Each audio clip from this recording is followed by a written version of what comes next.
This is Andi Purewal for ID Boxing. I'm joined by David Haye in Manchester. David, you're looking in very good shape. How is life treating you? Life's treating me good. I've been out in Costa Rica, just got back today.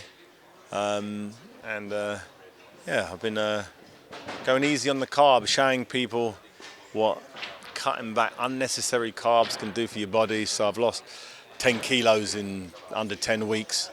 And it's been fun showing people what can be done if you have a bit of accountability. So, Is it easy to go into that state of mode when you've been a fighter throughout your entire life, and obviously when you was cruiserweight you had to worry about making weight? Is it easy to still do it in post-retirement? yeah, as long as you know why you're doing it, and as long as there's foods that you know you can stay away from. Yeah, for instance, I did this challenge where for 3 months, I just didn't. Normally, when I go to a restaurant, I say I want this, this, and this, and I stick with them.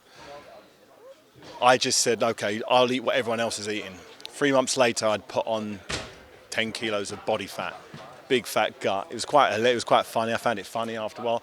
Then it got to a point where I was like, okay, 3 months done.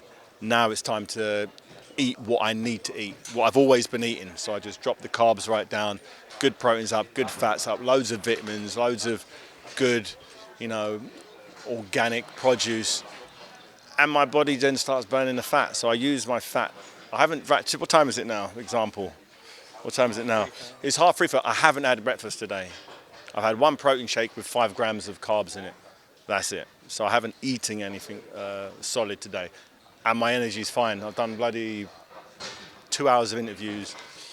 Energy's fine. I could go to the gym and train. And people are sort of mind boggled to think that you have to have carbs to have a healthy way of life. And I'm gonna get 30 people who want to make a difference physically, want to change their energy, and I'm gonna work with them to get them to where they want to get to.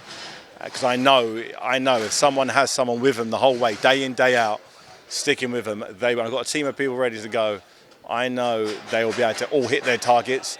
But it's not about just changing what you're doing. It's about understanding what you're currently doing and gradually adapt week by week the carb intake that you take, and increasing the protein and the good quality fats as well. So it's a fun little project I've been working on. So I've got a few guys at the moment who've made some amazing. But yeah, you'll be seeing more of that in the coming weeks. David, speaking of what I imagine is very fun, we've seen you in the news recently because of your personal relationships. There's a lot of jealous people out there, shall we say? Yeah, everyone lives the life that they feel comfortable with. So just keeping it real. It's good to hear. And obviously we're here in Manchester.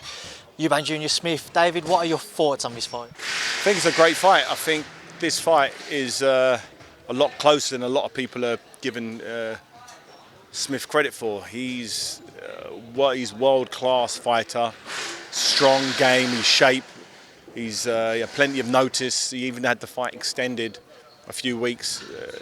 If he's ever going to cause a massive upset, you'd think it would be in Manchester, not far from where he grew up. On his terms. He's not having to boil down to the weight. He's at more of a natural weight. He looks physically bigger.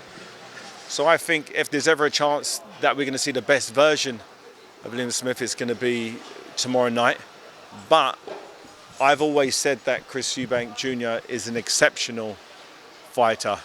He's shown flashes of it in the past. Obviously, the 2 losses, no disrespect in losing to Billy Joe Saunders and George Groves.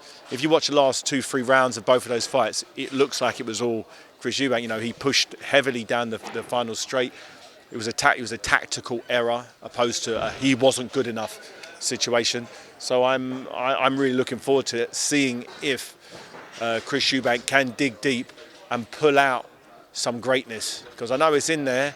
He hasn't, when he's needed it in those 2 losses, he needed it a bit earlier, but now he knows. You learn from your lessons. You're in an accumulation of your experiences, and he's experienced getting it wrong a couple of times. let's hope now he gets it right for the third time. David, I'm sure you have your own sparring stories. One in the build-up to this has been a past experience between Liam and Chris Eubank Jr., where Liam supposedly hurt him with a body shot. We know how tight Chris Eubank Jr. has been spoken about, being at the weight. Do you feel that could be the key to success if you're Liam Smith, working the body? Yeah, for any fighter, I'd always advise you start investing in some body shots. You know, get down and dirty inside, around the ribs, around the back. You know, up the solar plexus. You know, if you can get away with it, you can really get some good value from those body assaults. You know, Chris has got a great body, does great body work.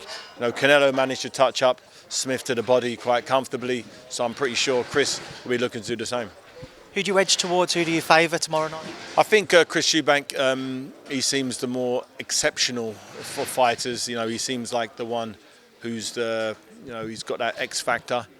You know, as I said, Smith does everything very well, but nothing exceptional where you go, whoa, did you see him do this? It's not that, he's just a solid workman-like grinder. But then again, I thought that about Tony Bellew, and I got my ass kicked twice. So just because someone doesn't do one thing exceptional, but they do everything good, that is enough. If you're not on your very best game, it might not be enough to win. Just moving forwards with that, obviously we're waiting for news as to what's the latest with Conor Benn. David, as that entire story's progressed, what have been your thoughts on it as he continues to look towards his return to the ring, and we're being told maybe summertime? I've got no clue about what has happened, what hasn't happened. The usual protocol that happens after someone fails a drug test or consecutive drug tests, is normally they get a ban or they show evidence to say why they shouldn't, and they either take that or they don't. But I'm not. I'm in the dark like everybody else. I've never known it to drag on this long. You know, is he allowed to fight in this stage? Because he technically hasn't been banned yet, so he could fight tomorrow, theoretically speaking. So yeah, it's a bit weird. But how can you fight if you failed it and there's been no resolution?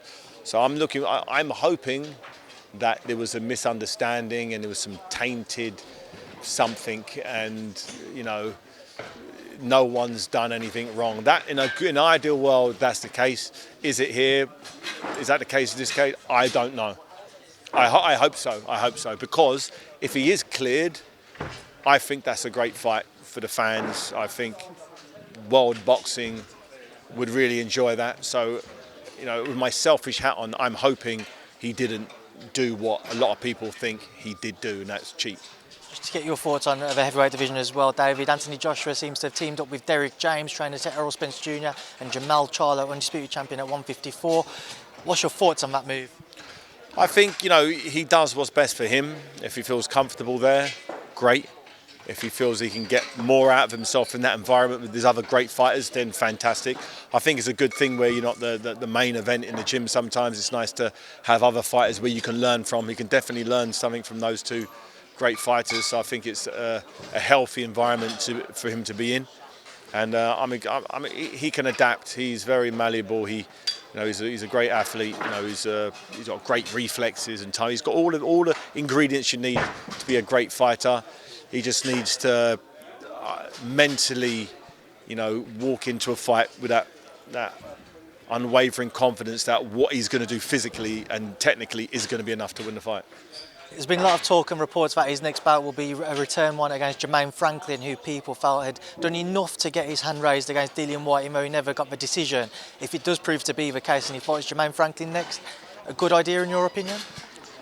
Yeah, I think Jermaine Franklin is. I think he showed how good he was against Dillian Whyte. You know, a lot of people said it was a super close fight, and to go out there and blast him out in a couple of rounds, I think it'll be a good statement to the world. Like, I'm back. Look, you know, he went 12 rounds with Dillian Whyte, and in a close fight, I just blasted him out in 1 or 2 rounds.